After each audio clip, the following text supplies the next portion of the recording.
Test, test. 1, 2, 3. I think we are live.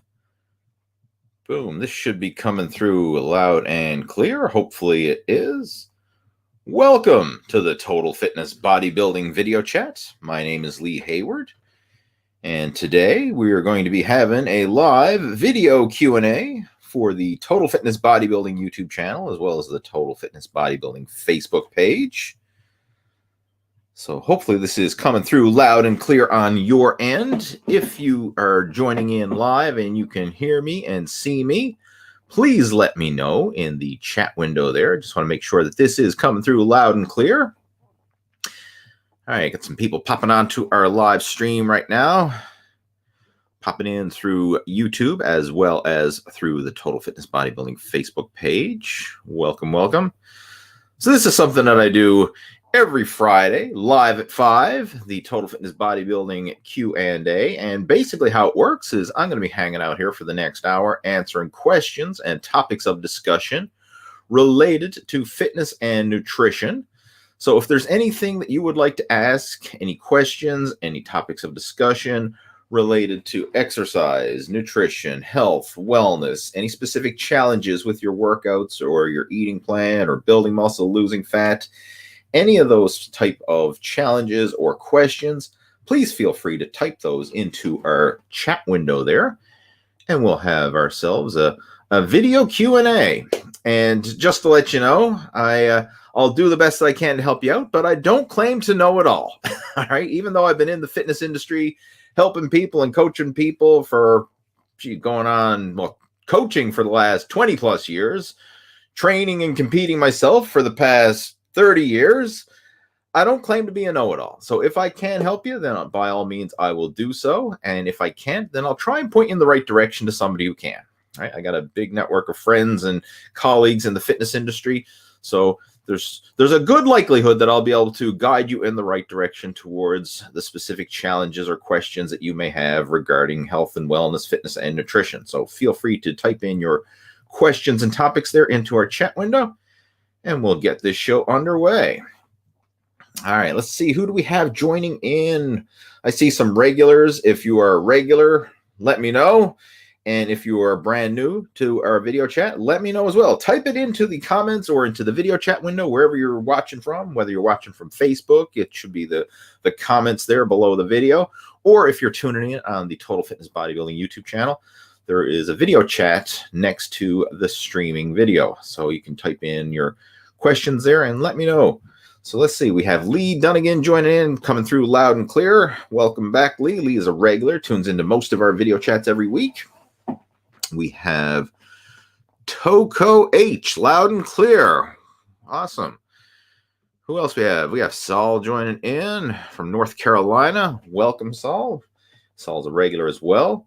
Let's see. Toko, I'm not sure. I can't recall seeing your name. If you're brand new to the video chat, let me know. And again, welcome. Glad to have you joining in. Who else we have? We have Jason joining us. Welcome, Jason. Says I've been here a couple times and just wanted to tell you again how much I appreciate your stuff from South Texas. Welcome. Glad to have you joining in as well. Hopefully the weather is nice down in Texas. I know here in Newfoundland, it is getting a bit cold this time of year. We're down into the single-digit temperatures these days. Single-digit Celsius, that is, not single-digit Fahrenheit. But fall is in the air. We can certainly feel the season is changing for sure. Who else we have joining in? We have Eagle-Eyed John joining in. He's a regular of our chats as well. Got a question there. A few questions coming through. Okay, who else we got joining in? Let's just see. Before we get into the questions, just want to give people a chance to pop on the live stream here. See some regulars. Awesome, good stuff. And again, just for those of you who are popping on right now, again, how these video chats work is anything that you would like to discuss related to health, wellness, fitness, and nutrition, type those questions and topics into our chat window, and I'll do the best I can to help you out over the course of our video chat today. We have Robert is joining in. Hello, Robert is another regular of our video chat. Welcome, Robert. Glad to have you back again. All right, let's see. All right. Okay. And John's got the first question of the day, so we'll just jump right into it. Lee, if an exercise like an ab wheel, if you can't do a warm-up on it, you can do any crunch exercise as a warm-up, then do the ab wheel. Hope you get what I mean. All right, good question. The ab wheel is a body weight exercise, and this kind of applies to all body weight exercises. It's kind of hard to adjust the resistance of a body weight exercise.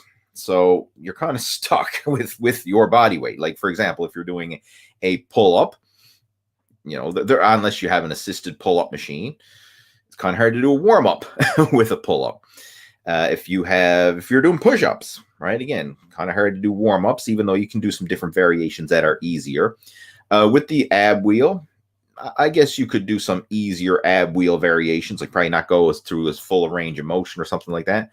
But if you feel you need to warm up, you could just do a general mobility warm up for your body and core. So the big ones that you want to warm up with the ab wheel, even though it is an abdominal exercise, it really engages a lot of muscle. So if you're familiar with that movement pattern, right, the ab wheel. And for example, I'm just going to, for the sake of, to better answer your question, I'm just going to bring up a picture of it so we can see how that exercise looks, and just so you can get an idea of the movement and the muscles that come into play. Now, there's different variations of ab wheel rollouts. This is probably, let's see here now, just a second. I'm going to share my screen with us here. Share screen, just a second, guys. Tabs, screen, share. Hopefully this is popping through. Should be. Let's make that a bit bigger. Okay, and I'm going to remove your question there for a second. So that's the exercise, the ab wheel rollout. And as you can see, it's not just working the abdominals, but you're engaging your arms, you're engaging your lats, you're engaging, all those stabilizer muscles throughout your torso. So there's a lot of muscle that comes into play. And you can warm up those muscles with some general mobility exercises prior to actually getting into the ab wheel. Now, personally, what I do, if I'm going to do ab wheel rollouts, I usually do them at the end of my workout after I've been training. Like I tend to save abdominals as a finishing exercise for after my workout. So I'm warmed up by the time I do them. So I can usually just jump right into whatever ab exercise I do without any issues of needing to warm up prior to it. But if you're doing them on their own, or you're doing them early in the workout, you might want to just do a general warm up for your core, for your upper body, for your arms, your shoulders, your lats, all that. And I actually have a full warm-up routine, a total body warm-up mobility routine that you can follow.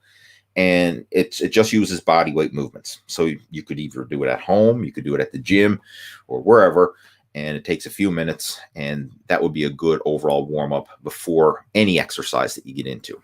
And to help you out with that, I'm actually going to grab the link for that and post it there in our chat window. So it's something that you can check out. So if you go on YouTube to the Total Fitness Bodybuilding YouTube channel, it's called the Total Body Warm-Up, 10 exercises to do before your workout. So just a second. If you search for that, Lee Hayward Total Body Warm-Up, it should pop up in the search. But I'm just going to type it into our chat window there for you, John, so you can check that out afterwards. And this is something that you could do, and I'll put just a description there. So I can't type here today. Total body, jeepers creepers, warm up. All right. Busy day for me here at the Hayward household. I had a lot of stuff on my plate today, so bear with me. I'm flat out run ragged. That's actually why I'm a couple minutes late starting our video chat today. All right, so I just posted that, so that should be popping up there. That video, hopefully it's coming through on your end, is one that you could follow as your general warm-up prior to doing that. And you could also do that prior to any body weight exercise. And that'll just get the blood flow, the circulation going to prepare your body and to minimize that risk of injury. And that's an important thing. I mean, I've mentioned this numerous times before, but it's so important, it bears repeating.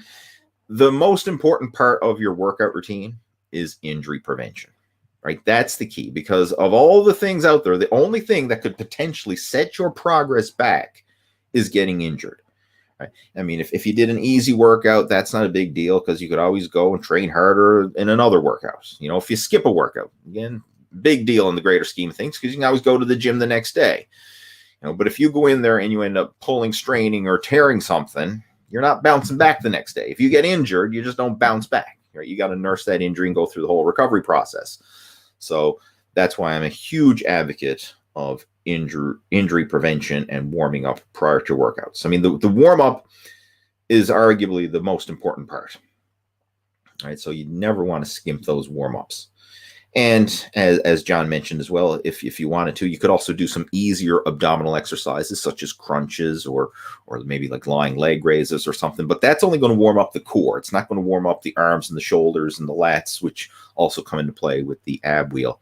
So it's important to warm up all those muscles that come into play for the exercise that you're going to do. All right, and the ab wheel, I actually posted, I'm trying to think, a while back, I actually did a video tutorial outlining the ab wheel. Or I'm not sure if I did a separate tutorial or I covered it in one of my training videos. The proper technique for the ab wheel rollout, because this is a common one a lot of people get wrong. And when you do it right, it's a very intense exercise, right? When you do it properly.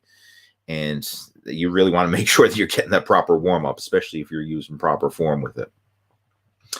If I find that video afterwards, I'll share it later. I can't remember the exact video it was off the top of my head, because it was one of my, I remember it was in another training series that I did, and it was part of a full workout routine. And when I got to that specific exercise, I broke down the ab wheel in more detail. But if I find it, I'll post it in the comments afterwards. All right, moving on. Let's see what else we got here. Toko, I think I'm pronouncing your name right. Toko says, what do you think about fasting or one meal a day while toning? This is is one of those questions, like, you know, how long is a piece of string? It depends. You know, there's pros and cons to intermittent fasting, and it can certainly work. Right, I've used it in the past. It's another tool in the toolbox. That's what I want you to look at. All dietary strategies, for that matter, especially some of the more extreme dietary strategies. It's another tool in the toolbox, and they all have a time and a place. And there's pros and cons to every strategy out there. So fasting can work, absolutely, but the only drawback to it is, very often, if you're doing high intensity exercise or long duration exercise, you can easily deplete your glycogen stores and have your workout and training intensity suffer. But if you're doing shorter workouts, and when I say shorter workouts, like your typical workout lasts an hour, you shouldn't have a lot of issues with, you know, limited food, if you will, like fasting and things like that, because you'll have enough glycogen stores in reserve in your muscle, in your liver storage, to get through a short workout. But if you're doing prolonged workouts, that's when pre-workout nutrition, intra-workout nutrition, post-workout nutrition, all that comes into play. Or if you're a high-level athlete and you're training multiple times a day, that's when having more frequent feedings can certainly play a big role in your training, to keeping that recovery and training intensity up. But for just the average person trying to lose body fat and tone up, intermittent fasting can be a good strategy. The only drawback to it, again, is sometimes it's hard to meet your nutritional requirements when you are limiting yourself, especially if you're doing one meal a day. I'm not a fan of one meal a day for most people, because when you think of, like, even just your general protein requirements, it's hard to get, you know, enough protein in your diet when you're eating 3 square meals a day plus snacks in between, let alone if you're only eating one meal a day. Like prime example, if you're trying to eat a pound of or a gram of protein per pound of your ideal body weight, which is a good target to shoot for, that's really hard to do if you're trying to slam that back in a single meal.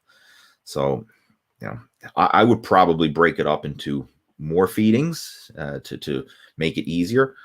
But even with that being said, it certainly does work for fast fat loss. And the reason why it works is because it's calorie restriction. It's if you eat fewer meals, you generally eat fewer calories. There's one drawback to fasting and 1 meal a day type of eating plans is they tend to lower your inhibitions when it comes to food choices. And I'll give you a prime example. And this is something that I fell trapped and I'm guilty of. Is let's say I was following a fasting protocol, whether it was intentional or unintentional, because sometimes, hey, you might get busy with chores and errands and business and whatever else, and maybe you skipped meals and you didn't have a chance to eat properly, and then you get to the end of the day and your blood sugar is rock bottom and your hunger is through the roof, and now you're famished.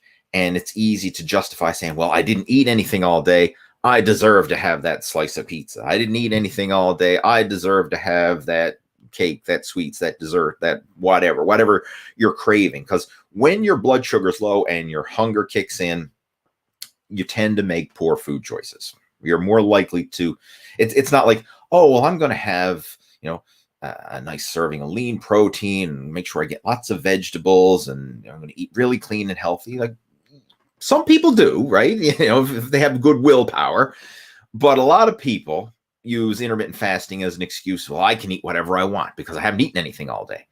And that ends up spiraling out of control because then you end up filling up on low nutrient dense foods, calorie dense foods, and it's not optimal for fueling your body, right? It's not optimal for nourishing your body on the cellular level. You're simply eating to satisfy those cravings and satisfy your hunger in the moment. Personally, right now, I do not follow an intermittent fasting protocol. Most of my coaching students don't either. Not a prolonged fasting protocol for sure. So I'm more about let's focus on proper nutrition habits and fueling the body with the high nutrient dense foods. And then in turn, by doing that, you automatically kind of like squeeze out some of those not so good food choices. And it's actually better from a body recomposition point of view for building lean muscle, improving exercise performance, and burning body fat at the same time. So fasting is kind of like the quick fix weight loss solution, but it's not always quality weight loss because you could be sacrificing some lean muscle in the process. And that's the big challenge when it comes to fasting. You do put yourself in a catabolic state, and it's very easy to lose muscle as well as losing body fat. And that's one of the things that I'm not a fan of personally. So now, with that being said, I have followed it in the past and I have made it work, but now exercise performance, health and wellness and longevity and sustainability are higher on my priority list than just simply how can I drop weight as fast as possible at all costs. So you got to look at the bigger picture and what it is that you really want to achieve. So with that being said, Toko, if you would like some help with this, right? If you would like to kind of like brainstorm like what it is you're trying to achieve and kind of see if we can map out a realistic action plan, feel free to reach out to me. Drop me a message or send me an email. Again, all my details are down below in the video description, and we can kind of brainstorm and see what would be the ideal eating strategy for you based on your personal goals, your individual situation, and all that stuff. So, and that applies to anybody watching this. If you want to reach out, feel free to do so. Let's see what else we have there. Jason is joining in. He says, I have a question. When helping a novice beginner, your beginning upper body building workout is great. When do you know to move someone from push-ups to barbell bench presses? Both exercises are great. And let's be honest here. Push-ups, I know a lot of people consider push-ups a beginner exercise, but it's really more of an intermediate exercise because a true beginner probably doesn't even have the strength to do a proper push-up. Like I know like some of the guys in our coaching program, for example, they're struggling with push-ups, especially if they've been out of the gym for a while, if they've got a lot of extra weight on, because obviously if the more weight you have, the more weight you have to lift when you're doing body weight exercises like push-ups. So maybe a true beginner can't do a proper push-up or do enough of them to really get that time under tension. So they may actually be better off with some sort of bench press or chest press variation where you can adjust the weight, right? You can start off with a lightweight and then have that gradual progressive overload in a very structured fashion. So it's not like, okay, the push-ups are the beginner exercise and the bench press is the advanced exercise. Sometimes it's the opposite way around, right? You might want to even start with the bench press or maybe a chest press machine, which kind of simulates a similar movement, and then build up to doing push-ups as you become more advanced, right? So that's one way that I would go about it, but it's really an individual thing, you know, and that's one of the problems when you're looking at training programs online is a lot of times they're a generic plan. Like it's like a cookie cutter template. And if you don't fit the cookie cutter, it may not be an ideal template for you. Now, that's where having an experienced coach in your corner can really help guide you in that direction and figure out, okay, what's your current fitness level? What's your current work capacity? What are you able to do at this stage of the game? And what exercises will be best suited for your body type, your mobility, all that, your fitness level and your experience and your skill level, right? So it's not a cut and dried answer. It's really going to be something that would vary from person to person. Now, with that being said, I do know some guys who are brand new to the gym and maybe they're able to do push-ups, especially if they're a lighter person and trying to build up, you know, because the lighter your body weight, the easier it is to do body weight exercises. Whereas some heavier set people may struggle with those body weight exercises and they need more machines and free weights and that gradual structured progressive overload there to build up to eventually doing those body weight movements. So hopefully that makes sense. All right. You know, it's not a cut and dried answer there. It really, again, it's one of those, I hate to use this term, but it's true. It depends on the individual situation. We got Mick joining in. Hello, Mick. And Mick is asking, are supersets effective? Yeah, they absolutely are. And again, it depends on the situation and what it is you're trying to train for. I do a lot of supersets in my workout because they're very time effective. You know, instead of having a full rest break between each exercise, sometimes you can pair up different exercises. And one thing that I like to do, especially if you're training, whether it's at home or you're training at a gym that's not very busy and you can hog two pieces of equipment simultaneously, is to superset opposing muscle groups. So for example, like do a bicep exercise and superset that with a tricep exercise, or superset a chest exercise with a back exercise, or a quadricep exercise with a hamstring exercise. You know, like you can work them back to back. And I do that a lot in my own training. I'll give you some examples that, again, as I mentioned, the biceps and triceps, leg extensions, leg curls. Another one that I like to do, pec deck flies, and then I turn around on the same machine, and because a lot of pec decks, the one that we have at the Omega Health and Fitness, the gym that I train at, you can do your pec decks, and then you can turn around, adjust the handles, and then you can do your reverse rear delt flies. So I'll often superset pec deck and rear delt flies. What other ones? Shoulder presses and lat pull downs. All right, that's another good superset combo. Abdominal work and then lower back work, you know, to superset for the core. But I like to do a lot of supersets, and I don't normally do a true superset, because if you're looking at the definition of a superset, it's one exercise immediately followed by another. A lot of times it's for the same muscle group, but as I mentioned, I prefer to do opposing muscle groups, and I usually do an alternate set fashion.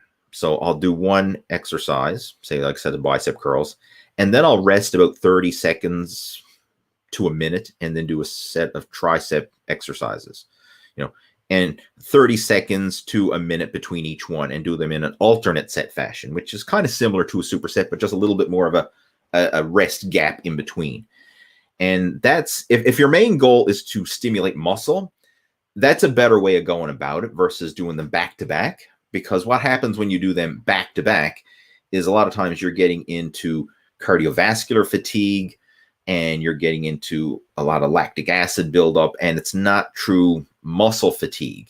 Whereas if you had that little bit of extra rest period, you'd probably be able to lift heavier weight, get more repetitions, stimulate more growth from a muscular activation point of view versus just hitting that fatigue, right? Now, again, with that being said, it depends what you're trying to train for, because if you're trying to train for, muscular endurance and to build up your stamina, then having those short rest supersets can be advantageous for training those energy systems. But if you're trying to maximize muscle growth, I would recommend spacing them out a little bit and having a bit more of a rest period in between so that you're getting maximum muscle stimulation and not just getting the cardiovascular and lactic acid buildup fatigue from the exercise. So again, it really depends on the individual and their specific training situation and what it is they're training for. Right? I'll give you a prime example where, traditional supersets could be advantageous from building up your stamina is if you're looking at athletes like an MMA fighter, a martial artist, a boxer, wrestler, someone like that, who has to do a lot of work continuously, for a period of time. That type of building up your work capacity and your stamina, your lactic acid threshold, that can be very powerful for stimulating that and to build up that type of strength and stamina. But from a pure bodybuilding muscle activation point of view, having some rest in between those sets will allow you to train harder and heavier and get more muscle activation. So hopefully that makes sense. And if it doesn't, feel free to elaborate or ask further questions in our comment section there, and I'll try my best to elaborate as needed. We've got Ryan joining in. Ryan is a regular to our video chats. Welcome back. He says, Lee, I like to try for the odd Strava KOM in my local area. I hear you. I went through a phase where I was a KOM hunter. Some gravel segments have very fast times. Do you think that a mountain bike can compete with a gravel bike in a flat, hard, fast surface? It depends on the individual, but chances are, just based on my experience, a gravel bike is going to be faster than a mountain bike in that situation. Our fast, hard, flat surface, the gravel bike has less rolling resistance and is going to be faster than the mountain bike. And another thing we got to factor into when it comes to Strava KOMs, virtually everywhere, tailwind has a big impact. The bigger the tailwind, the better your odds are of actually hitting that KOM. But from the question to answer it, a gravel bike is faster than a mountain bike in the smoother gravel road type sections. Obviously, a mountain bike is going to be faster in a more rougher, more technical situation, right? And so that's why you'll see different bikes and winning different sections, when it comes to the KOMs. Right? Now, you can still shoot for personal bests, but the right tool for the job really comes into play when it comes to hitting those KOMs, especially when they start to become very competitive. And I know anybody who doesn't use Strava has no idea what I'm talking about right now, which is fine. But those of you who do use Strava and understand what a KOM is, which stands for King of the Mountain, it basically means the fastest person on a certain segment of a course. Right. But anyway, I'm not going to take time to elaborate on that, because those who know, those who don't know, we'll move on. Robert's joining in. Welcome, Robert. Glad to have you here. And Eagle Eye John joining in. Glad to have you joining as well. Let's see what else we got. Is using a rotary torso machine safe to use? I've heard different ideas about them. So I think what you mean by that is the machines that you work your core obliques in a twisting fashion. So under resistance. So I'm in my swivel chair. So you basically have some machine where you're swiveling back and forth under resistance. I use them for, I mean, it's not a mandatory primary exercise, but it's kind of like an assistant supplementary exercise. But they can be very effective depending on the type of machine, and of course, depending on your particular body type and your mobility and all that. If you feel that it's comfortable to do, then hey, by all means do it. If it doesn't feel comfortable, causes aches, pains, and just doesn't feel right, then don't do it. Right? Not every exercise is built for everybody. And of course, when it comes to machine exercises, the quality of the machine makes a big difference as well. Like some machines are just better ergonomically designed, and they just feel smoother and more comfortable than others. But as far as safety, as long as you're lifting within your means, it is a safe exercise to do. And as long as you can do it without pain and discomfort. Now, when I say pain and discomfort, you got to be able to differentiate good pain from bad pain. Good pain is like, the muscle fatigue, the lactic acid burn, feeling the muscles working, approaching muscular failure. Like that is good pain. Bad pain is this sharp shooting pain or just this discomfort in the joints, tendons, and ligaments, right? Or somewhere in your body. It just does not feel right. And you have to be able to differentiate those. Usually the bad pain is kind of like that sharp shooting pain. The good pain is just fatigue buildup and that dull ache you get in your muscles, or that burn you get when you get that lactic acid and the fatigue building up. But it is safe to use. I use them in my own workouts, occasionally. Again, it's not a mandatory must-do exercise, but it's a nice assistant supplementary exercise. So I will throw them in occasionally in my workouts. But the big thing with the torso, rotary torso machine, as you call it, it's really focusing on higher repetitions, more time under tension, and not using excessively heavy weight, because it's not a power move. Like no one's going to ask you, like, what's your 1 rep max rotary torso twist? Like that if you try to do a 1 rep max or really heavy low reps in that exercise, that's probably going to strain or pull something, and it's not going to be good. But if you use a moderate weight, something where you can get higher repetitions, and when I say higher reps, minimum 10 reps per side, right? Or higher. Like when I'm doing it, that's my target number. If I can't get at least 10 good reps, the weight is too heavy and I'll lighten it up. And ideally I'm shooting for even higher reps, like 15, 20 or more, because it's a higher repetition exercise. You're trying to get the burn in the muscle, not simply move heavy weight. The weight is there to add extra resistance, but again, it's not a power move. It's really like an isolation move. And that applies for all abdominal and core exercises. Like the core muscles are basically stabilizer muscles for your torso. They're not power muscles. They're not those fast twitch, explosive power movements. They're stabilizer muscles for your torso. So you don't want to be doing super heavy low reps for core training, right? You want to do more time under tension, higher reps, and really focus on feeling the muscles working and not just simply seeing how much weight you can lift, right? Feeling the muscles would be primary. The weight, you would simply add the weight as needed to work within your fitness level. But it's one of those things, like you're not chasing the numbers the same as you would be for the big, heavy compound lifts.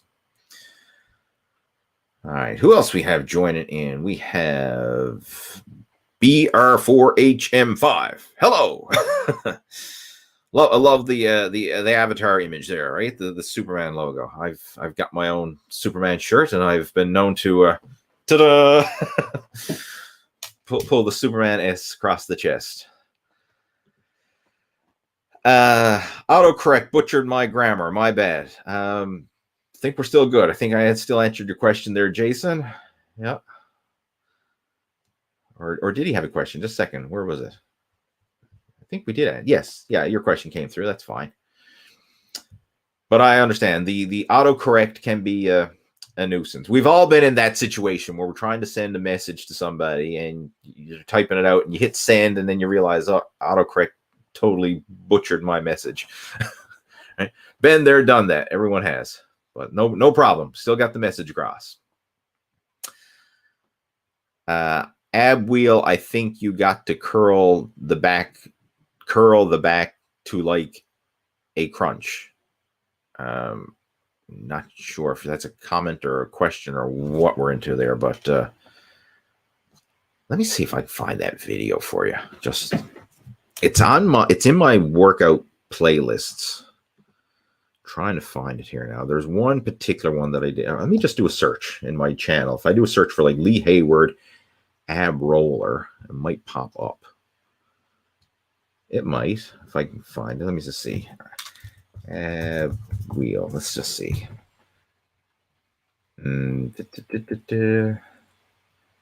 Think it's this one.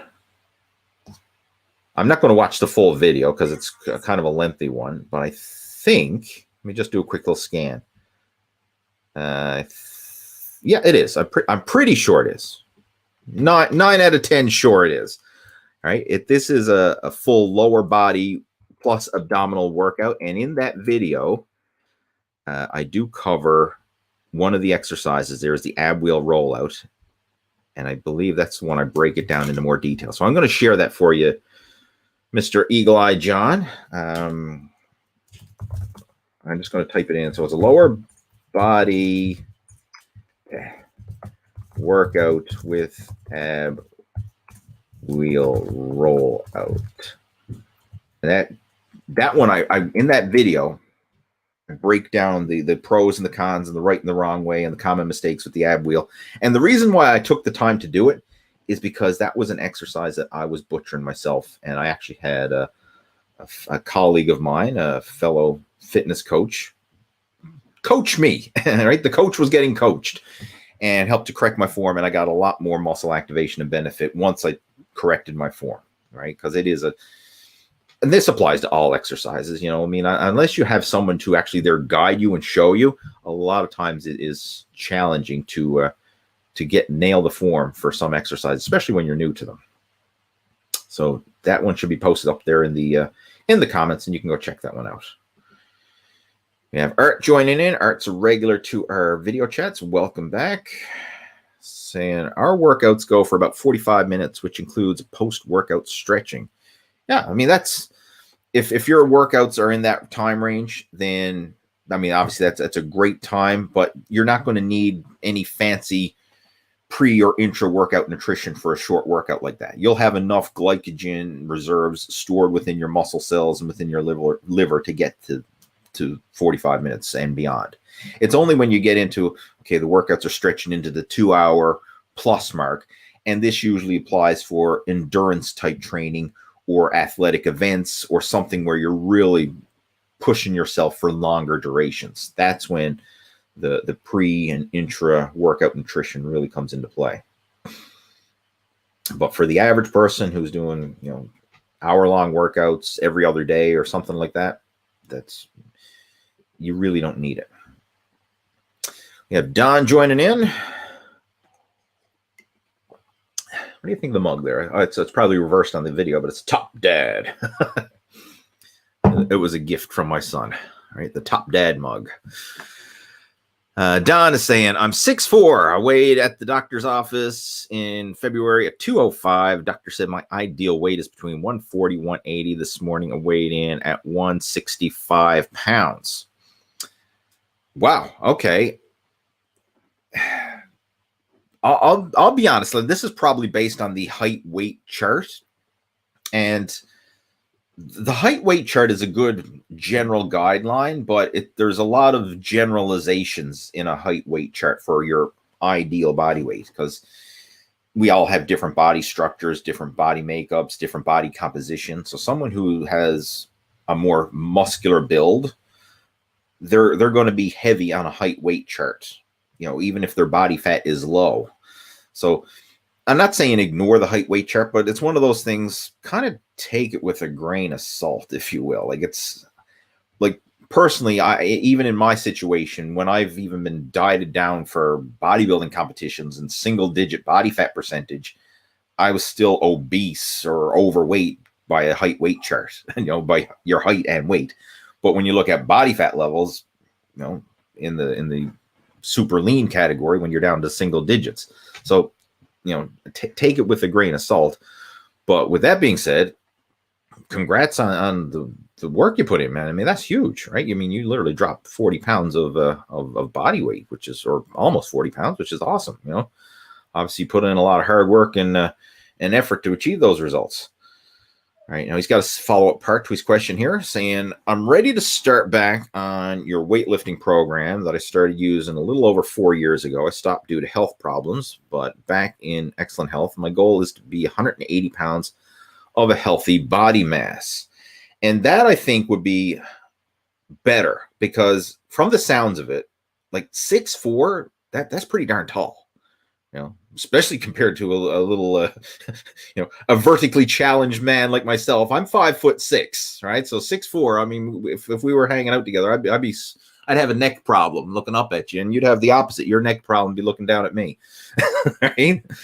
So you're quite tall, and like I'm heavier than you at 5'6", right? Like my current weight, I'm 195 at 5'6".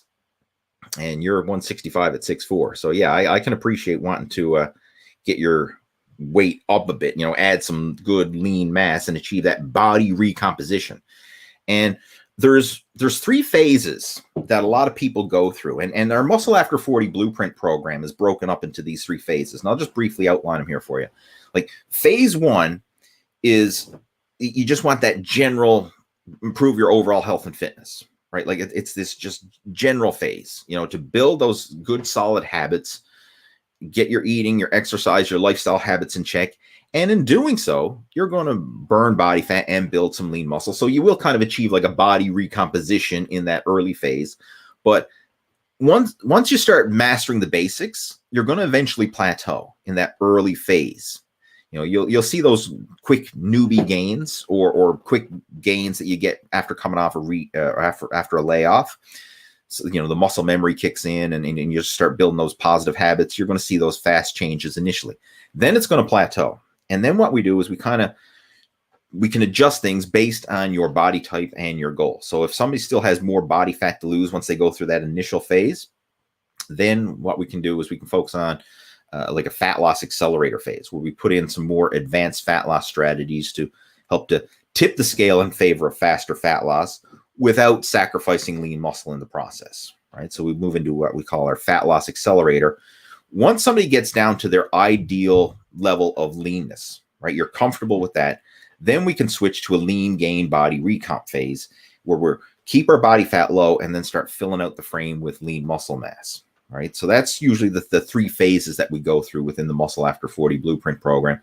And we've got guys who are at all 3 stages. You know, like the advanced stage is people who have lost all their excess body fat. They're at a level of leanness where they're comfortable. You know, they can take their shirt off at the beach or the pool or in the locker room or wherever they are, you know, at home, in the bedroom, you know, and not be embarrassed.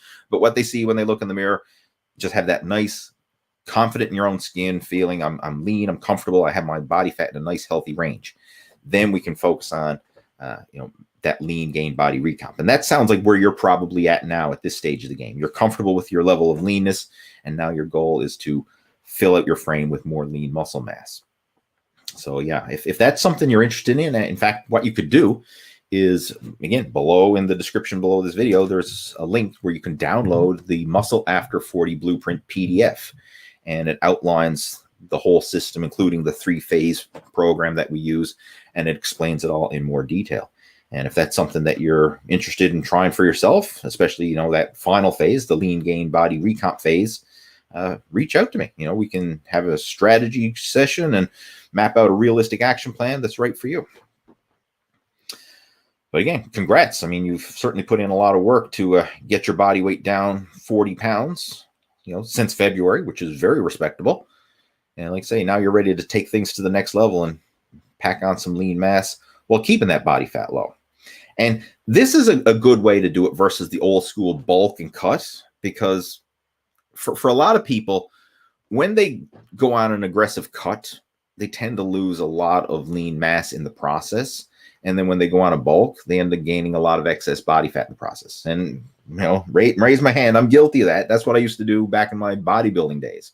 And I explained that in detail. You know, the drawbacks of the old school bulk and cut method. I explained that within the Muscle After 40 Blueprint PDF, right? Because I came from that, old school bodybuilding mentality. Okay, it's the off season, we got to bulk up.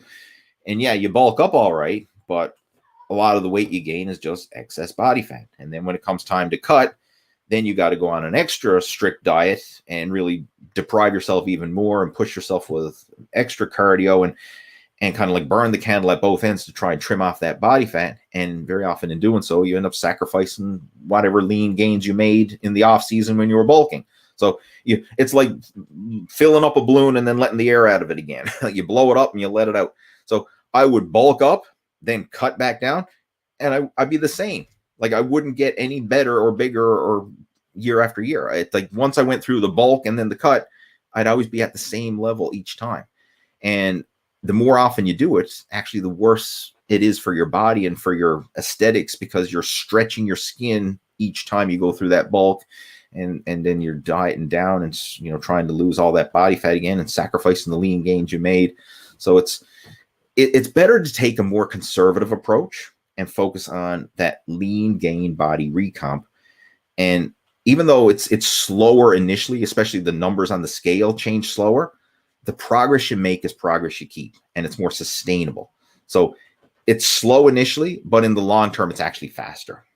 Right. So slow is fast in this situation. So instead of going through these, extreme cuts where you drop a bunch of weight in the short term and then you bulk and you gain a bunch of weight in the short term and you're up and down in that yo-yo diet syndrome, it's better to have a slower, steadier progress in the right direction, but have the progress you make be the progress you keep, and then also be able to sustain it and enjoy the process. It's a lot healthier for your body as well, right? You're not going through the not only the physical, but the emotional effects of it. Because I know in my case, like when I was dieted down, I mean, there was a point there, okay, where I looked and felt pretty good. But then when you got too lean, your fitness and your athletic performance and your hormone levels really start to suffer. And even though it might look cool to be ripped, if you're so depleted that your exercise performance suffers, your strength suffers, and you're moody and irritable and hangry, that's not sustainable. And then vice versa, if you bulk up, yeah, you might be big and strong, but you're carrying a lot of extra body fat and you're feeling fat and bloated and pudgy. That's not good either, right? You want to, not only does it not look good, but it's also hard on the body, raises your blood pressure and all the health drawbacks of that. So we want to be more in that healthy middle ground, right? Not the extreme end of bulking and cutting. We want to master that in between and focus on this lean gain body recomp and have slow, steady progress in the right direction. And that's what the whole Muscle After 40 Blueprint is all about. So again, Don, if you haven't done so already, pop open the description below and download a copy for yourself. Who else we got there? Let's see. Vintage Star Wars fan. I love it. I am a Star Wars fan myself. In fact, hanging out next to me, I got my buddy, Gogru. He's hanging out with me. Right? He's helping me out. He sits on my desk there, watching over me. I am a big Star Wars fan, if anybody has not realized that yet. So what do we got there? He says, if the same muscle fibers that are used in order to lift the weight are the same as those that are holding it in place, how can you only get stronger in the holding position of the static exercise? This is the second part. This is in reference to the, let's go here a second, guys. What the heck? I knocked the phone off Gogru knocked the phone off the charger. Hey, where was I? This is in reference to the dumbbell lateral raise. Not enough room for questions. Okay, so let's just jump back to this. If the same muscle fibers are the ones used in order to lift the weight are the same as ones holding it in place, how can you only get stronger in the holding position of the static exercise? With the lateral raise, you just got to get stronger in general.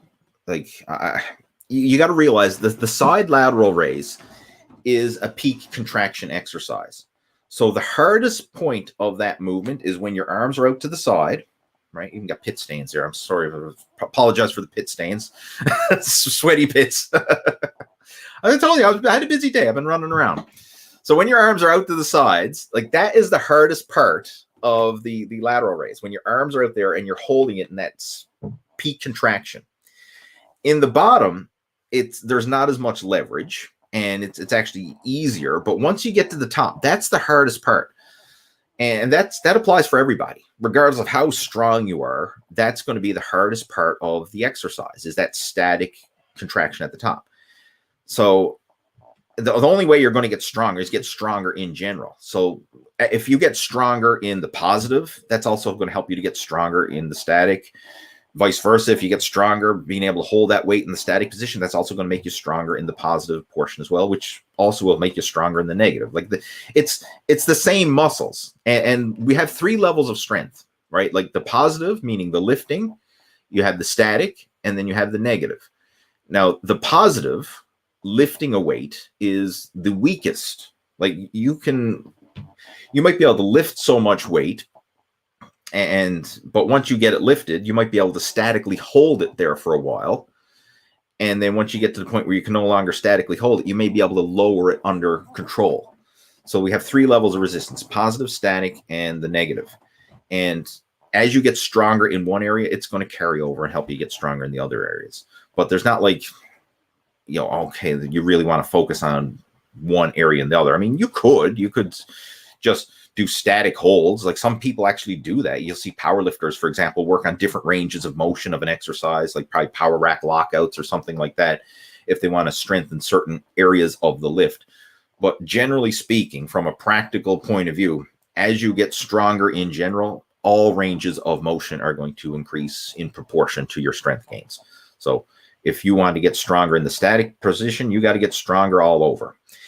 And when it comes to isolation exercises like the lateral raise, those are hard exercises to get stronger at, right? Because they're such a small muscle group, such light weights are being used. Like there's a big difference between adding 5 pounds to a 20-pound lateral raise versus adding 5 pounds to a 200-pound squat. Like percentage-wise, first off, it's a huge difference. It's a 10x difference percentage-wise, but also the amount of muscle that's activated in a lateral raise versus a squat. So you'll be able to make strength gains in terms of adding weight to your exercises with your compound moves, like your squats and your deadlifts and your presses and your rows and all those, way faster and more frequently than you're going to be able to add weight to your isolation exercises like lateral raises or tricep kickbacks or bicep curls or something like that.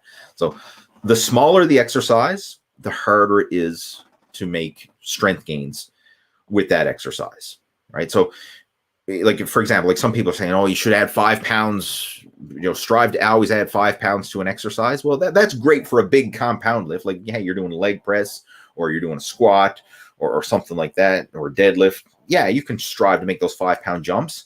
But when it comes to the lateral raise, you ain't making 5 pound jumps every week, right? That's not going to happen. And you'll see it even a lot of the big guys in the gym will use small weights with lateral raises. Right? Like I know someone personally, like he's used to train at the same gym that I did, as a 300-pound IFBB pro bodybuilder. And I know I used to watch him train shoulders, and I think like he was using 30s for his side lateral raises. I mean, this is a 300-pound mass monster doing 30-pound lateral raises. So, but he was using good form, strict, slow and controlled, getting nice time under tension, really activating and isolating that muscle. But then when he did other exercises like shoulder presses or whatever, he'd probably be grabbing the hundreds, So just realize those dumbbell side lateral raises, you're not going to make rapid strength gains with that. And this is something that I know a lot of my personal coaching students have asked me this question as well, because as they're going through their workouts and they're trying to train in that progressive overload fashion, there's always going to be a few exercises that lag behind. And very often the ones that lag behind are the isolation exercises like this. So just accept it. You're not going to make those rapid gains. And how you can focus on progressive overload is focus on maybe more time under tension, maybe trying to get more repetitions. Or if you want to make the exercise harder without adding weight, you could even slow down your tempo. Hold that peak contraction for a moment longer at the top. So you could make the lighter weights feel heavier by using slower tempo, more time under tension, and just getting a better contraction in the muscle versus simply piling on weight and going to the next heaviest set of dumbbells and having like heave and swing and use momentum to get the weight up, right? I would much rather use lighter weight, better form, and more, that mind muscle connection versus simply just trying to move more weight for the sake of more weight, right? So again, the lateral raise is not a power move. It is an isolation move, right? So just accept you're not going to be making 5-pound jumps week after week in that exercise. And like nobody is, right? The world's strongest man ain't making 5-pound jumps in these lateral raises each week.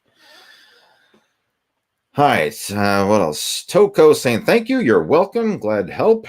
And again, if you need any more clarification on anything we covered, feel free to either email me or you can shoot me a message through Facebook Messenger as well. I'm quite active over there. All right, what else we got? JKS50 says, Lee, anytime I do incline work for the chest, it becomes uncomfortable and painful for shoulders. I tried light and heavy weights, high and low reps, but I can still do decline bench presses. Could it be my anatomy? There could be some sort of shoulder impingement. I mean, it's really hard to give an exact answer without seeing you do your work. But there's a couple things I want to acknowledge. The first one, if the incline bench hurts, you could try a different angle, especially if you have an adjustable bench. Like maybe it's too steep, maybe it's, maybe it's just the wrong angle. And for some reason, that angle that you're pressing at is causing shoulder impingement. So if you have an adjustable bench, try a different angle and see how that feels. If it still doesn't feel right, then hey, do a flat bench or do a decline bench, right? You can do the press variation that feels the best for you. But there's other things that you can look at as well. For example, like if you're using a barbell, that may cause shoulder impingement because when you're grabbing a barbell, and I'm just gonna move your question out of the way so I can show my hands here. Your hands are in that fixed position. You're grabbing the barbell. Whereas if you're using dumbbells, you have freedom of movement with your hand positions. So instead of being in that fixed position, if you grab dumbbells, now you can move your hands. And what happens is when you have your elbows out wide, that places a lot of stress on the shoulder joint. But when you tuck your elbows down or you rotate your hand like this, it takes some of the shoulder rotation out of the exercise. And a lot of guys, especially novices, they tend to press with their elbows stuck way out to the side like a T. And you don't want to do that. You want to have your upper arms at a 45-degree angle to your torso. So like this. Right? Again, apologize for the pit stains there. I would have changed my shirt if I had known. Yeah. Anyway, all right. I'm getting a workout just doing this video. But anyway, having your arms at that 45-degree angle, that places a lot more, less rotation into the shoulder joint, and it may make it more easy and more comfortable to do it. So try doing that if you're not already, right? Try adjusting your technique. And of course, use lighter weight, right? Lighter weight to get used to that new technique. Because anytime you change your technique, there's a learning curve. Like you have to learn and get comfortable with that new technique. So you may actually have to lighten the weight initially, get comfortable with that new technique before building it back up again. But that may be the root cause of your shoulder pain, is just the fact that maybe your elbows are too wide and it's causing that impingement into the shoulder joint, right? Another thing you could try as well is like experiment with different types of chest presses. Like if you find that the barbell incline bench press doesn't feel good, try like an incline chest press machine. Like if you got a hammer strength machine or some sort of chest press weight stack machine, try that and see how that feels for you. Especially if you have those that have different hand positions, like especially some of the machines, they might have angled positions or parallel grip positions. Maybe just changing your hand position will open up that shoulder joint and allow you to go through the exercise and work the muscles that you're trying to target without placing stress on that shoulder joint, right? So very often we can work around aches, pains, and discomfort by just modifying the exercise. Like just change your hand position ever so slightly, a little wider, a little narrower. And that's another thing, like a narrower grip on the barbell versus a wide grip. That places a little less stress on the shoulder joint, but more activation into the triceps and into the pecs. That might help as well. So there's a lot of little tweaks we can do. And I know it's I'm giving a lot of suggestions here because, again, I'm not in the gym training with you to see what it is you're doing.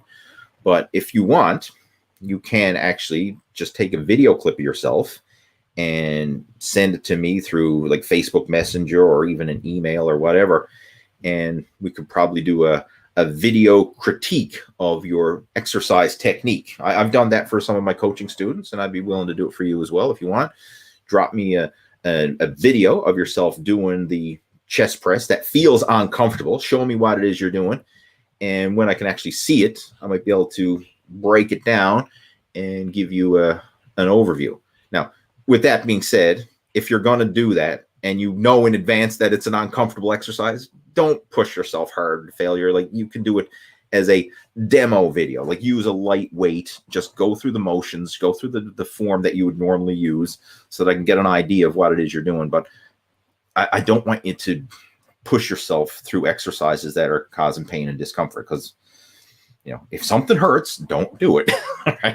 Right? Don't take this man up, you know, no pain, no gain. Don't be a pussy, work through it, because pain is there for a reason. Pain is your body's check engine light, like flashing, saying, hey, stupid, something's not right here. Wake up, change what you're doing. It's like when you're driving your car and the oil light comes on or the check engine light comes on. Don't be like some people and say, oh, I'm not going to worry about that. Car's still running. If it's popping on, there's a reason it's popping on, and you should get it checked out, right? Don't ignore it. Same when it comes to pain.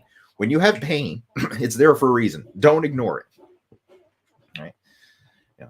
So feel free to do that, right? And in the meantime, if you don't want to send me a video, or if you can't for some reason, then try those techniques that I mentioned there of just changing the variation or changing your hand position, changing your grip width.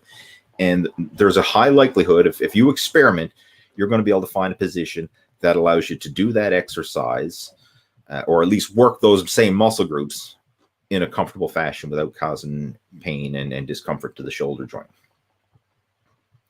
And this is something that I know we're talking about the incline chest press here, but this applies for any exercise. Like, not every exercise is built for everybody. Like, some people are really great at bench presses. Some people aren't, like, depending on your leverage, your body structure, everything else, you know, so, you know, don't get caught into this bubble of thinking that you have to do an exercise, you know, if that hurts. You don't. We live in this wonderful age where if you go into most commercial gyms, there's a gazillion different machines that you can do to target your chest, right? It doesn't have to be the incline barbell bench press or the flat barbell bench press or whatever, right? You can try a different exercise variation, and most likely you'll be able to find one that works for you and your body type. Excuse me. All right, moving on. Question about set counting. A lot of supersets and bisets. I wonder if this is biceps or bisets. I've never heard the term bisets before, but anyway, a lot of supersets and bisets to condense and work out in. Let me read that again. I'm going to. Question about set counting. I do a lot of supersets and bisets to condense the workout in time. Okay, that makes sense. Or you're doing supersets to save time. If I do 2 exercises for the same muscle without rest, will it count as 1 or 2 sets?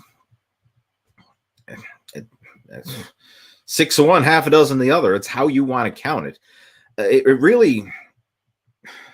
It really doesn't matter how you want to count it. Like, as long as you're consistent and you're, for your own personal tracking, you're consistent in how you're doing your workouts. Because, like, let's face it, like, all this stuff, sets and reps and the numbers and stuff that we're using, it's just for our own personal records. Like, our muscles don't understand sets and reps or not. They just understand stress and tension.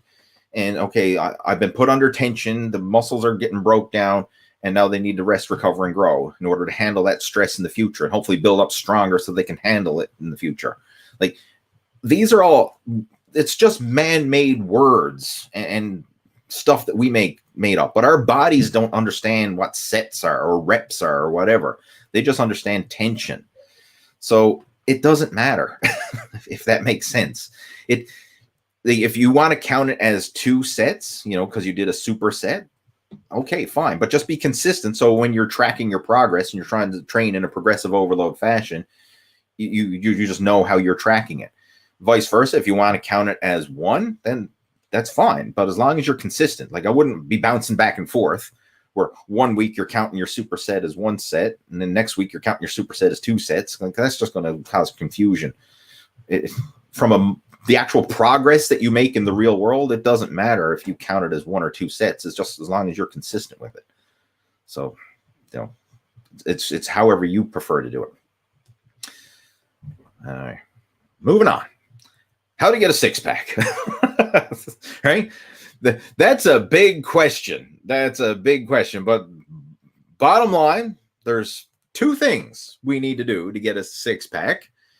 One, we actually have to build the muscles, the abdominal muscles, so that there's enough muscle mass there that you have visible muscle definition when you strip off the body fat. And that's the second part, stripping off the body fat. Because if you're super lean, but you have no muscle definition or very little muscle development, then you're not going to see the abdominals. Vice versa, if you've got really well-developed abdominal muscles, but you're carrying an extra 40 pounds of body fat, you're not going to see them because they're just going to be covered in a layer of pudge. So 2 things, you got to build the abdominal muscles and you got to lose the body fat that's covering those abdominal muscles. I mean, I know that is the secret to a 6-pack. Now, I know once we start unpacking that, then you get into a lot more. It's like peeling back the layers of the onion. Every time you peel back a layer, it just goes deeper and deeper and deeper, right? So that's the surface level answer. You got to build the muscle in the abdominals and then strip away the body fat that's covering them. And if you achieve that, you will have a 6-pack. And I know that's a lot easier said than done. And that's when we get into all the advanced dietary strategies and fat loss strategies and muscle building strategies and blah, blah, blah, blah. Right? That's where it gets deeper. But that's the simple answer. Build the muscle and lose the fat, and you're going to see your abdominals. Everybody who has a 6-pack has pretty much done that. Built the muscle underneath and stripped the surface layer of body fat so that the muscles are visible. All right, next question. Mushi memes. I think that's how it's pronounced. Hello, Coach. Long time no see. Hope you're doing well. Could you please tell me any program that is free for weight loss? Much love from Africa. There's a lot of YouTube, Google. It's all free.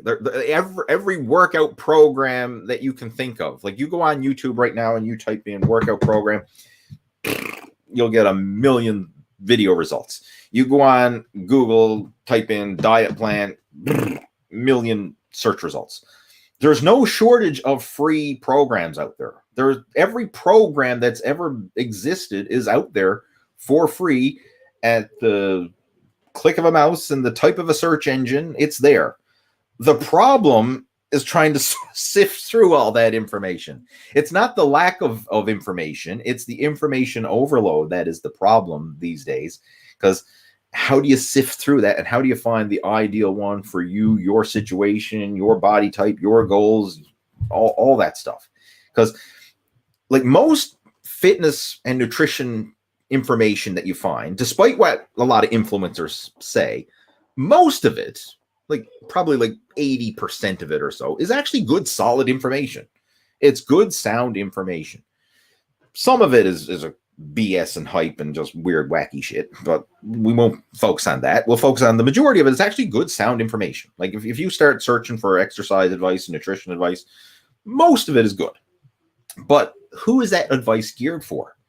Because I could go to like a bodybuilding channel or follow a bodybuilding influencer or someone who's competing, and they may be giving great advice for someone who's trying to be like them or something that works for them. Maybe they got a training program and a diet that's used to peak for competition.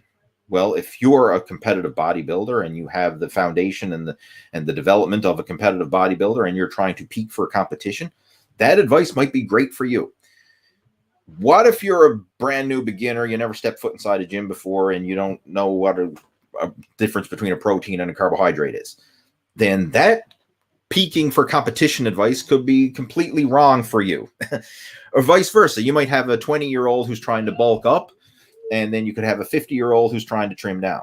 Now, the same advice that applies for the 20-year-old who's trying to bulk up, which could be really good advice for someone in that situation, could be terrible advice for the 50-year-old who's trying to trim down, and vice versa. So it's not that the information is right, wrong, good, or bad. It's like, who is that information applied for? Who is it? Who are they speaking to? Who's their demographic? And this is where it gets so confusing, because people start searching, fitness influencers and YouTube videos and whatever pops up on Google and YouTube and all this, and seeing stuff in your social media feeds, and you're bamboozled with all this information. And then you have to like, wait a minute, this guy said I should be in a calorie surplus and doing heavy weights and low reps, and this guy said I should be in a calorie deficit and doing higher reps and more time under tension, and this guy says I should do cardio, this guy says I shouldn't do cardio. Like, who do you listen to? It depends on what it is you're training for and your specific body type, your specific goals, your specific situation. And that's where this can get confusing. So, as far as tell you where there's a free program, you have all the free programs there are. They're a Google search away or a YouTube search away, right? It's how do you decipher that? That's where having a coach in your corner and someone who can help you to guide through the muddle, if you will, can really help.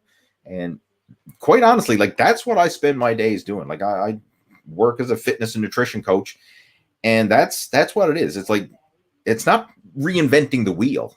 In fact, like, the true sign of wisdom or intelligence is not accumulation. Like, a lot of people are like, I want to know more. I want to know more tactics, more strategies, more. Like, true wisdom is elimination. It's like eliminating all the crap you don't need and just focusing on those few key elements that you do need.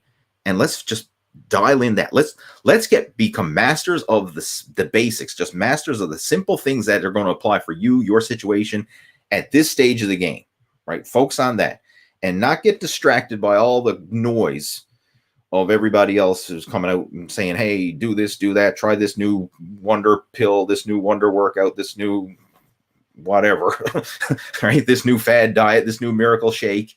Like, forget the noise and just focus on the basics, the few key elements, and just get really good at the basics, the key things that are actually going to work for you in your situation right now. And that can produce real sustainable results. So a lot of times, like when I'm coaching my students, we're not overcomplicating and adding, we're actually stripping away crap, if you will, and say, okay, this is all you need to focus on. Stop overthinking it. Stop overanalyzing it. Stop making it more complicated. Let's get bare bones simple with this and just focus on mastering these basics and get really good at that. And when people do it, it's amazing. They start making progress. They start losing body fat. They start building muscle. They start enjoying the process. And then they're like, why was I making this shit so complicated to begin with? Like, it doesn't have to be complicated, right? We can always make it more complicated if needed, but for 80% of the people out there, you don't need more complexity. Simplicity will get you to where you want to go for most people, right? Now, if you're one of those, people who are looking for marginal gains, the elite level athletes and people who are, they're winning and losing by a margin of a second, or, they're in a bodybuilding physique competition and they lost by 1 point. Okay, when you're at that level, every little marginal gain can be the difference between winning and losing. But for the average guy who just wants, hey, I just want to lose my gut and get in shape and not be embarrassed to take my shirt off, and I don't want to die of a heart attack when I'm 55 years old, like, you don't need more complexity. Very often, the simple, basic approach can work wonders. So that was a long answer for a simple question, but hopefully you found it helpful. Neil is joining in. Neil is a regular to our chats. Happy belated birthday, Lee. Thank you much. Appreciate it. I actually did have my birthday on Wednesday. I turned 45 years young. I feel like I'm getting better with age. And it says, on days like you feel very off, like you feel lazy or not wanting to train, does training at about 50% of effort matters, or does it better to not train at all? All right. I'm picking up what you're laying down here. when you're not feeling it, you're like, oh, I don't want to go to the gym today. I'm not tired. I don't have the energy. I don't feel like it. Something's better than nothing. And this is a very powerful. If you can wrap your head around this strategy of something is better than nothing, and giving yourself permission to do those easy workouts. Like, it doesn't always have to be going in there, balls to the wall, high intensity, kill yourself, train to failure, raw, full of piss and vinegar. Like, it doesn't have to be that way. You can actually go through the motions. You can have a workout where you don't train to failure, right? You can do a cardio session where you're not gasping for air and feeling like you're going to have a heart attack. Like, it's okay to do an easy workout. And in fact, a lot of your workouts should be easy workouts. This is like, if you get into sports performance training, this is kind of something that we're seeing a big emergence of, especially in the world of endurance sports, which is something that I'm really into now as I've gotten into, cycling, and I do some local cycling races and sportive events and stuff like that. I've really, not only am I focusing on strength training and bodybuilding training, which I still love, but I'm adding in that, sports performance endurance side.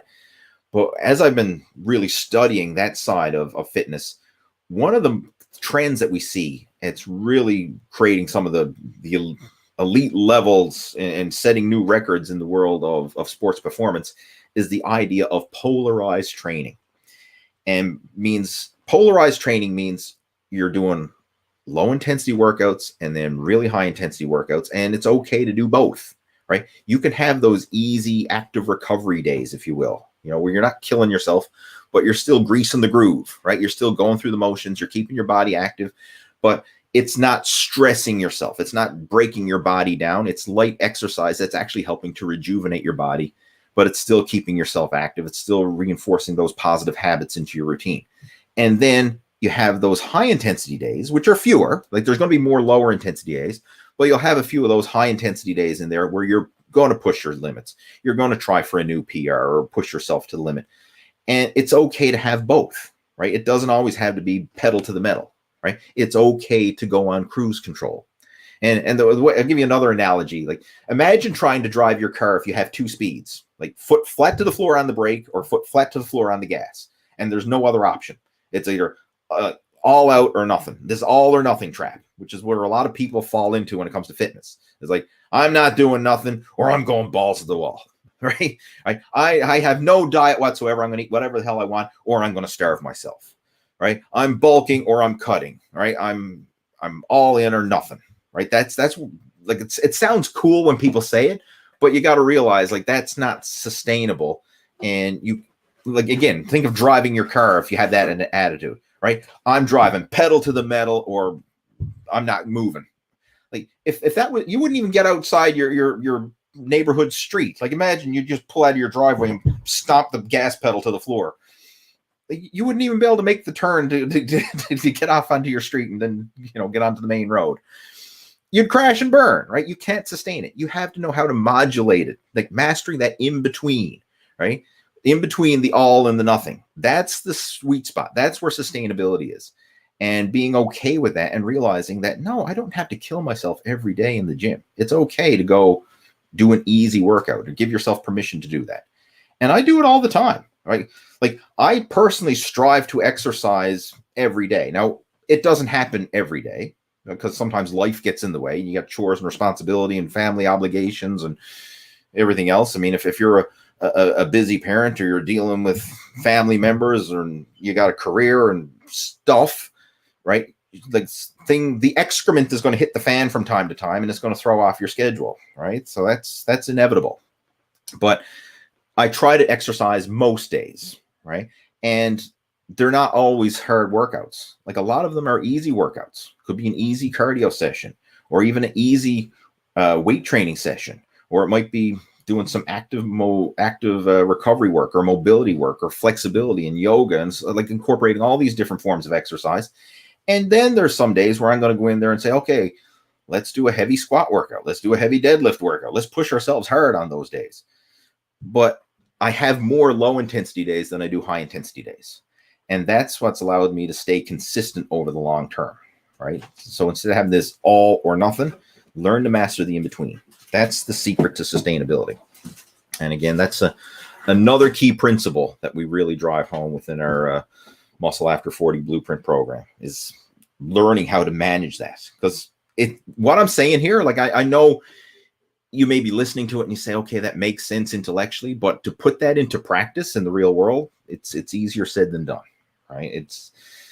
Because I'm dealing with it all the time, right? Every day. There's not a day goes by that I don't get questions from my coaching students about this. Even though I've told it, we've programmed it into their workouts and everything else, people still struggle with this, right? So we're scratching the surface here, but again, hopefully this is making sense. Hopefully some of it is sinking in. All right, we have Thomas is joining in. Welcome, Thomas. Glad to have you joining in. Let's see what else we've got there. My goodness, look at the time. I've already been going an hour and 20 minutes. Whew. Once I get wound up, I said I was going to go for an hour. I'm already well over the hour. Boss is joining in. Welcome. Glad to have you. Anthony is joining in. Welcome, Anthony. Don is joining in. Saying thanks for the information, Lee. Really appreciate the 3-phase explanation in the link below. My ultimate goal is good health. You know what? I respect that. And quite honestly, that should be the foundation, like good health. Because I'll be honest with you, health is not always a priority, especially when you're looking at bodybuilding, physique. Like a lot of these fitness influencers and people who may look good on the surface are not always healthy on the cellular level underneath. And a lot of times they're doing things, that are not healthy in order to achieve that look. And bodybuilding is a prime example of that. Like competitive bodybuilding has absolutely nothing to do with health. If you want to be healthy, do not compete in bodybuilding. You are not competing in bodybuilding for health, because it is the most unhealthy. Well, I'm not saying it's the most unhealthy sport, because I'm sure there's other sports that are unhealthy too, but it's one of the most unhealthy sports. And let's face it, any sport that's done to the extreme is not healthy. Like you look at a high level endurance athlete, like running an Ironman ain't healthy, right? After someone runs an Ironman, or someone, an elite cyclist finishes the Tour de France, they aren't healthy. Their body is beat up, overtrained, exhausted. Their hormone levels are out of whack. It's not healthy, right? They are beat down and drained. Regardless that's even if they're doing it naturally. If you add in performance-enhancing drugs and all the other things into the concoction, that can cause a lot of stress on the body. So, you have to look at the bigger picture. And ultimately, health should be the ultimate goal. If you can look good and be healthy, that's great. But without health, let's face it, nothing else matters. And at this stage of the game, that's my primary goal, is the health and wellness and feeling good and enjoying the process. Being comfortable in my own skin and to be able to do the things that I want to do without my body holding me back physically, and also holding me back in terms of your health. Because, yeah, you might go through some extreme protocols and get the look you want, but at what costs, right? Like we see it all the time, and unfortunately, especially in the social media days, you see fitness influencers and people passing away because of health issues and problems, and sometimes taking things to the extreme. So you have to look at the bigger picture. And I think for most of the people who are probably tuning into this, health is the top priority for sure. Having the aesthetics and then the performance, that's nice, but health is number one for sure. And that's the way it is for me. I want to live a long, healthy life and be a positive role model to my son. That's my why, right? And you got to ask yourself, what's your why? Because if you have a big enough why, like why you want to be healthy, why you want to be fit, why you want to improve your fitness and your nutrition and your lifestyle habits, and why you want to do this, why you want to put yourself through the challenges and the discomfort and the inconvenience and all the crap that goes along with it. Because let's face it, it is work, right? There's no sugarcoating it. It takes work, it takes commitment. But if you have a big enough why, then you'll go through that and you'll reap the results, and you'll achieve the results that you want and achieve the goals that you want. If you don't have a big enough why, all the tactics in the world ain't going to do diddly squat for you, right? You have to have a big enough why. And a lot of times that why has to be something even bigger than yourself, because a lot of times we'll neglect our own health. But if you are doing it for someone else, like, for example, you want to set a positive example for your family, for your children, you want to live a long life so you see your children grow up, you see your grandchildren, provide for your family and versus being a burden to your family. If that is your why, very often that can fuel you more than just doing it for the selfish personal reasons. So just, I want to be ripped and jacked and big for me. Now, if that is your motivation, you want to be ripped and jacked and big for you, and then, hey, if there's nothing wrong with that, but I'm just speaking from a practical point of view for like longevity, sustainability in this over not just the short term, but for years and decades to come. Very often you need to have a bigger why, and that why should be even bigger than you. All right, moving on. Like that's something we could do a whole video chat on in and of itself, but we'll move on. We have Mark joining in from London. Welcome, Mark. Glad to have you join in. And Mark's a regular. Lee Hayward is a savage, top-notch muscle building coach. Well, I don't know if I'm a savage, but I'll take the top-notch muscle building coach. I appreciate the feedback. Much appreciated. And we have Mr. Space Battleship Alex. Hey, I'm sorry. I'm late. What did I miss? Watch the replay. You missed some good questions, but guess what? They'll all be saved in the replay. We have Brian Jones. Welcome, Brian. Brian's a regular as well from West Virginia, enjoying the Q&A. Glad to have you tuning in. Glad you're enjoying us. Much appreciated. And our vintage Star Wars fan says, appreciate your response. If I could have typed more in the chat box, I could have explained my question better. There are those that state that when doing static exercises, you will only get, I'm sure there's another question follow-up here, stronger in that whole position. I do not understand how the lateral raise I do not understand how in the lateral raise you wouldn't get stronger in all areas, full range of motion. Yeah, the strength is going to carry over. Now, I'm going to just elaborate on this a little more. There are situations where you might build up strength in a certain area, and you may be a bit stronger in that area if you've prioritized that area. And I'll give you an example. If you're always doing partial range of motion reps, like let's just say someone's, a common one we see a lot in the gym is people do partial squats, like quarter squats or half squats or something like that. They've never done a full squat. They always do these partial squats. And sometimes people build up to really heavy weight in a partial squat, and they're really strong in that top range of motion of the squat, but they haven't trained their body to do a full squat. So they don't have the mobility or the mechanics or the confidence or the comfort to even do a full squat. So they might just say doing 300-400 pounds or more in the partial squat, but then you say, okay, let's do a full squat. And now they're struggling to do 135 in a full squat because they built up the strength and the comfort and the technique for that partial top range, but they never ever trained the bottom range. So, you can see that. But with that being said, even if somebody only does partial range of motion reps, they're still going to be stronger all over. Like that strength, you're still building the same muscles. So it's still going to help to carry over, but you may peak in certain areas. So again, using the squat analogy, like if you've never ever do a full squat, you only do partial squats. And yeah, you might be super strong in the partial and not as strong in the full, but you'll still be stronger in the full compared to someone who doesn't train the squat at all, right? Because you still have that base level of strength from the partials.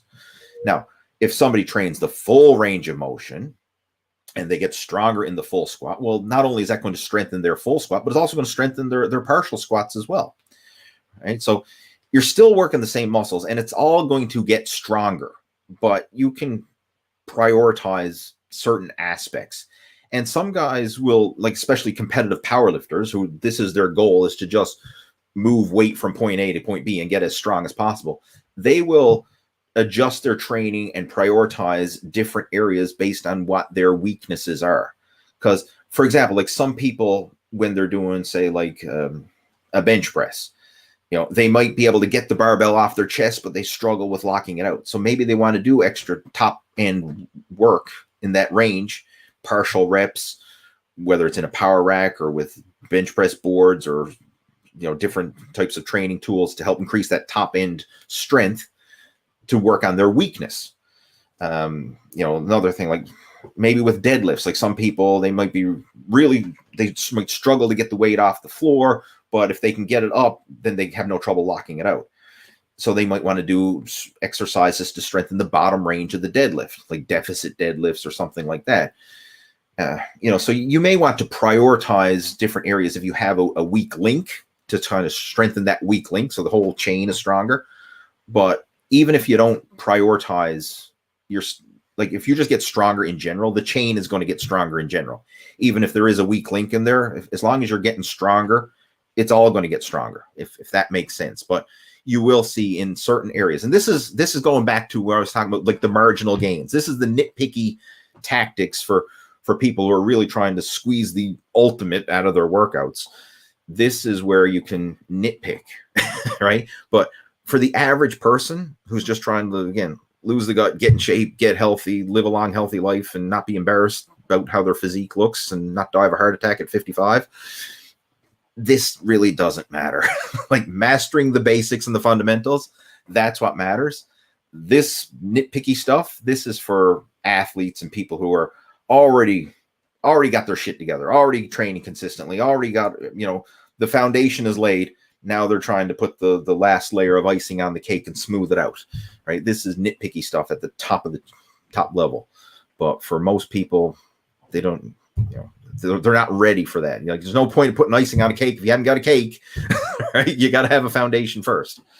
So hopefully that clarifies, what you're going through. And again, this goes back to what I was talking about before, where most of the information you read online and social media influencers and YouTube videos and articles and blogs and magazines and whatever, most of it is good stuff. But who is it for, right? Are we talking about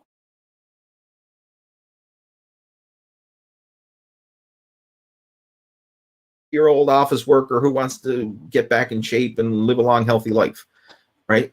It's not that, this nitpicky detail stuff is wrong or bad. It's just that applies to a certain demographic, whereas it may not be applicable to you and your situation. So that's where, you need to see the bigger picture, right? You need to see the forest for the trees, if you will, right? You got to zoom out, right? and look at the bigger picture and figure out what it is, where are you in this picture, and what's going to be applicable for you in your situation. And a lot of times, the common mistake I see is beginners and newbies. And when I say beginners and newbies, I don't mean true beginners and newbies, but people who are not at that elite level sometimes get following all this. They just get sucking up information, and then sometimes they get that information overload, and it just confuses the crap out of them, right? And that can actually be a hindrance versus a help. So, because it creates doubt, like you're all of a sudden you're following a program. It might be working, you might be enjoying it, seeing results, but then you see someone else saying, oh, well, blah, blah, blah, then explain like the different areas of strength. And then all of a sudden you're saying, oh, well, maybe I'm not doing it right. Right. And then you start to doubt yourself when what you were doing. I mean, if it's working, you're seeing results, keep doing it, right? Regardless of what the latest Joe Blow influencer says, right? If your approach is working, you're enjoying it, you're seeing results, keep doing it. Now, if it's not working, you're not enjoying it, and you're not seeing results, then yeah, you want to be more open to other opinions and strategies and ideas. And that's where, expanding your repertoire and adding more tools to the toolbox could help, but you don't need to overcomplicate it, right? Again, accumulation is not the key here. It's sometimes elimination is true wisdom. Eliminating the crap you don't need and focusing on the few key elements that you do. What else are we doing there? Mark is saying side lateral raises are so hard, so the burn is crazy with good form. I can't really go heavier than 15 kilogram dumbbells, focus on reps and the blood flow and drop sets. And prime example. Okay, I mean, Mark's a big guy. You can see in his picture there, and that is a picture of Mark. I know a lot of people post avatar profile pictures or whatever, which is not them, but Mark's a big dude. He's a strong SOB, right? He's a big, strong guy, and he's using 15 kilograms, which is 30s, 35s, or whatever it is, somewhere in that 33 pound dumbbells, which for a big guy, like that's not a lot of weight, right? But he's a big, strong guy. And I mean, in my case, when I'm doing lateral raises, I usually use 20s. And when I say 20s, I'm talking 20 pounds. So I'm even less than Mark, right? You know, so you don't need super heavy weight for these small isolation exercises, right? They're not, nobody's going to come out and, hey, what's your 1 rep max side lateral raise, bro? You know, there's no competition for that, right? So just focus on working the muscle, getting that time under tension, that mind muscle connection. That's where you're going to get the biggest results. If you can use lighter weight, better form, more muscle, mind muscle connection, more time under tension, that's going to stimulate more growth than simply heaving heavier dumbbells. And then for the big compound lifts, again, your squats and your leg presses and your deadlifts and stuff, those are the ones where you can try and add that 5 pounds on a regular basis, right? And train them in that progressive overload fashion. But for a lot of the isolation exercises, they're going to stay pretty static for a long time. And then the only time you really need to increase the weight is when you get to the point where it feels easy and you say, you know what, I think I can go heavier. It's like I would rather keep the lighter weights and tighten up the form, slow down the tempo, you know, hold the peak contraction longer, like make the lighter weights feel harder. And then once you're to the point where the light weights and you're using super strict form, textbook form, and it's, you know, you're doing high reps and everything else, and you know what, it's feeling easy, then you might want to move up to the next heaviest set of dumbbells. But don't be in a hurry to do so. Like you could probably stick to the same weights for isolation exercises for a long time before you need to go up in the weight. All right, I'm going to answer another question, then we're going to clue it up because this has gone long. I don't want to, Jesus, look at the time. I don't want to have a 2-hour video chat here. Another question. All right. I don't use pre-workout much. I don't drink energy drinks, but I do drink coffee. What are your thoughts on caffeine consumption, especially for middle-aged folks? That's a great question, and I'm in the same boat. I do not drink pre-workouts. I don't drink energy drinks. I used to, right? I used to have my pre-workout. I used to have energy drinks. I used to drink way too much caffeine. And the problem with caffeine is it works initially. Like the first time you've ever had a pre-workout, it was like, holy crap, this is awesome. It's like, right? It was like throwing gas on the fire, right? Like, whoa, right? Like, holy smokes. Then each time you use it, the impact is less and less and less as your body adapts to it, builds up a tolerance to it. And then eventually it gets to the point where you just need the pre-workout. It's not giving you like an energy boost. You just need it to get to energy maintenance. And eventually it loses its effect because you become desensitized to the caffeine. And now, I'm sure we all know people who can consume, like you're slamming back pre-workouts and drinking energy drinks and everything else. And it almost like has no effect on them anymore because no effect in terms of increasing their energy, but where is it having an effect? It's having a negative effect on them because it's stressing out your body on the inside out. Right? Like it's stressing out your adrenal glands and it's placing all that stress. I mean, like you don't want to be more is not better when it comes to caffeine. And I've personally kind of scaled back my own caffeine consumption quite a bit because I used to consume quite a bit. Like I would have the pre-workout, I would have the energy drink, you know, the Monster or the Rockstar, the Red Bull or the whatever, you know, whatever. There's a gazillion brands of them these days, but I would have the can of energy drink. I would have the pre-workout. I would have, you know, a few cups of coffee or sometimes more, depending on what was on the go. But I would consume a lot of caffeine. And what I found that I do now is I've scaled it back. So right now, like I try to maximum 2 cups a day of coffee. And what I drink now a lot of times is I've swapped out my regular coffee for decaf. Now, technically, decaf still has trace amounts of caffeine, but nowhere near as much as regular coffee. All right, so that's a strategy that I use. And I save the caffeine for when I need it. So before a workout or before a long bike ride or something like that. Like when I need that extra mental pick-me-up and that little extra energy boost, that's when I want to have the caffeine. But when I don't really need it, I don't want to be consuming it. So like I love to have a cup of coffee first thing in the morning. Like I get up, first thing I do is I drink a glass of water, right, to rehydrate myself after the night. But then I usually put on the coffee. Now, instead of putting on regular coffee, I put on decaf because I just like the taste of a hot cup of coffee. I enjoy this is a cup of decaf, right? I enjoy sipping on a cup of coffee. I like the taste of the bean, right? And it's a habit that I enjoy, but I don't always need that caffeine. I want to save the caffeine for when I need it. So I'll usually have a cup of coffee, real coffee, like before a workout. And then if I need another one, especially like, for example, if I'm doing like a long bike ride, like on the weekends, I usually go for big rides, like could be multi-hours, 100+ kilometer rides. So I'll probably have a cup of coffee at the beginning, and then halfway through, I might have a coffee stop in the middle to kind of give me that extra energy boost to finish off the ride. And that's usually my max, 2 a day, right? So I've purposely limited that. And then when I'm just drinking coffee throughout the day at home, it's decaf or herbal tea or something like that. Because I still enjoy the hot beverage just for the pleasure of drinking a hot beverage, but I don't want to overkill the caffeine, because the more caffeine you consume, it desensitizes your body, and it also has extra stress on the system. Like a little is good, but more is not better, right? If that makes sense. So that's my opinion, and this, it applies for people of all ages, but I think even more so for as you get older. The older you get, the more you have to respect your body, right? Like when you're younger, you can kind of get away with things that are not so good, but because you got youth on your side, you can get away with those not so good habits, like not getting enough sleep or not eating the best foods, whatever, not warming up before your workouts, training too heavy, using shitty form when you're doing your exercises, and you might get away with it for a while. Like I did, in my teens and early 20s, I had terrible exercise form. I mean, I was lifting too heavy, heaving, swinging, cheating the weight up.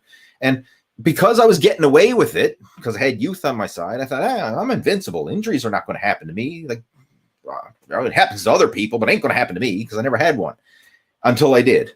And then that was a big wake-up call, and then I realized, oh, okay, I'm not invincible, right?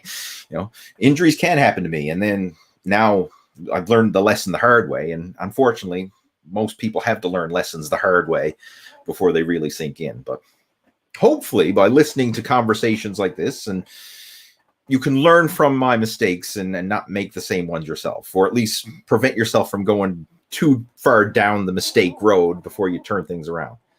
So Jason, my personal opinion, and again, you can do whatever you want, but this is my personal opinion. I would minimize the caffeine consumption and just try and use it for when you need it. And if you are a coffee drinker, you love it, and you drink a lot of coffee, which you say you do, probably consider swapping some of those coffees for decaf. Like it doesn't have to, even if you just started with 1 a day, like let's just say, I don't know what you consider a lot is, but let's just say it's 5 cups a day. Maybe you have 4 cups of real coffee and 1 decaf, and do that for a couple of weeks. And then 3 cups of real coffee and 2 decaf, and just gradually tailor it down a little bit, so that you're minimizing the caffeine consumption, and then save those caffeinated coffees for when you actually need it. Right? I think that would, be a step in the right direction. And that's basically what I did myself. So I still have my coffee, but the majority of them are decaf, and I will have 1, maybe 2 a day of real coffee max. And I find that I feel better, I sleep better, and I think it's just healthier overall. So that's my caffeine opinion, if you will. All right, guys, I'm going to get ready and clue this up. I know there's still a few more questions coming through, but again, I have to clue it up because, my goodness gracious me, we've been going for 1 hour and 40 something odd minutes, which is way longer than the 1 hour that I initially intended on. But it was good. I enjoy these video chats. Like when I get doing this, time just flies because I actually enjoy what I do. All right, I enjoy doing these chats and sharing and chatting with you guys. So hopefully you also enjoyed it. And if you would like to elaborate on anything, or if I didn't get to your question and you want to reach out to me, you can, there's a couple ways you can get in touch. One, you can email me, you can Facebook message me, or a better option is we have a group over on the Total Fitness Bodybuilding Facebook page, or Facebook group, I should say. And I believe the link is in the description below.